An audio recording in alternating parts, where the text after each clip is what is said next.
നമുക്കറിയാം ഏതൊരു അസുഖത്തിനും നേരത്തെയുള്ള രോഗനിർണയവും കൃത്യമായിട്ടുള്ള ചികിത്സ അവലംബിക്കുകയാണെന്നുണ്ടെങ്കിൽ ആ രോഗം കൊണ്ടുള്ള കെടുതി കുറഞ്ഞിരിക്കും. ആർത്രൈറ്റിസ് രോഗങ്ങളുടെ കാര്യത്തിൽ ഇത് വളരെയധികം പ്രധാനപ്പെട്ടതാണ്. എന്തുകൊണ്ടെന്നാൽ നേരത്തെ ചികിത്സ എടുക്കുകയാണെന്നുണ്ടെന്നുണ്ടെങ്കിൽ ഇതിന്റെ കെടുതികൾ നമുക്ക് വളരെ വലിയൊരു അളവ് വരെ നമുക്ക് അതിനെ കൺട്രോൾ ചെയ്ത് നിർത്താൻ പറ്റും. എന്താണ് ആർത്രൈറ്റിസ് എന്ന് പറയുന്നത്? നമ്മുടെ സന്ധികളുടെ ഉള്ളിലുള്ള തരുണാസ്ഥി അഥവാ കാർട്ടിലേജിന് ഉണ്ടാകുന്ന കേടുപാടിനെയാണ് ആർത്രൈറ്റിസ് എന്ന് പറയുന്നത്. അത് വിവിധ കാരണങ്ങൾ കൊണ്ട് വരാം.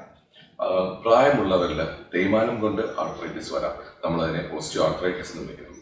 ചെറുപ്പക്കാരിൽ നമ്മുടെ തന്നെ ഓട്ടോ ഇമ്മ്യൂണിറ്റി, നമ്മുടെ ശരീരത്തിന്റെ രോഗ പ്രതിരോധ സംവിധാനങ്ങൾ നമ്മുടെ തന്നെ ടിഷ്യൂസിനെതിരെ തിരിയുന്നത് മൂലം ഉണ്ടാകുന്നുള്ള ആർത്രൈറ്റിസ്, റുമറ്റോയിഡ് ആർത്രൈറ്റിസ് പോലെയുള്ളവ ചെറുപ്പക്കാരിൽ തന്നെ സന്ധികളെ ബാധിക്കുന്നു.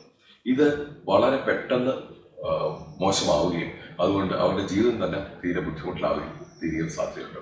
അവരിൽ പൊതുവിൽ നമ്മൾ കാണുന്നത് കൈകാലുകളുടെ വിരലുകൾക്കുണ്ടാകുന്ന ഇൻവോൾവ്മെന്റ് ആണ്. രാവിലെ എഴുന്നേൽക്കുമ്പോൾ തന്നെ ബുദ്ധിമുട്ടുകൾ ഉണ്ടാകാം.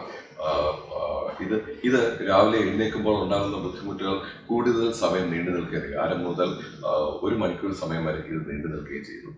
ഇവരിൽ കൃത്യസമയത്തുള്ള രോഗനിർണയം നടത്തി അതിന് വേണ്ടുന്ന ചികിത്സ, റുമറ്റോയിഡ് ആർത്രൈറ്റിസ് പോലത്തെ പ്രോബ്ലം ആണെന്നുണ്ടെങ്കിൽ അതിന് ആന്റി റുമറ്റോയിഡ് മരുന്നുകൾ ഇപ്പോൾ വളരെ ഫലപ്രദമാണ്. അത് നേരത്തെ സ്റ്റാർട്ട് ചെയ്യുകയാണെന്നുണ്ടെങ്കിൽ കൃത്യമായിട്ടുള്ള ഇടവേളകളിൽ പരിശോധനകൾ നടത്തിയിട്ട് നമുക്ക് ആ മരുന്നുകളുടെ അളവുകൾ കുറച്ചു കൊണ്ടുവരാനും സാധിക്കുന്നതാണ്. ദീർഘനാളത്തെ ചികിത്സ ഇതിന് വേണ്ടിവരും എന്നുള്ളതേ ഉള്ളൂ. പക്ഷേ ഈ ദീർഘനാളത്തെ ചികിത്സ കൊണ്ട് ആ ജോയിന്റ് മോശമാകുന്നതും അതിനകത്തെ കേടുപാടുകൾ സംഭവിക്കുന്നതും നമുക്ക് ഒഴിവാക്കാനായിട്ട് സാധിക്കും. അതുകൊണ്ട് കൃത്യമായിട്ടുള്ള രോഗനിർണയം, ആർത്രൈറ്റിസ് രോഗങ്ങളുടെ ഔട്ട്കം അഥവാ അത് എങ്ങനെ പോകുന്നു എന്നുള്ളതെ സംബന്ധിച്ചിടത്തോളം വളരെ പ്രധാനമാണ്.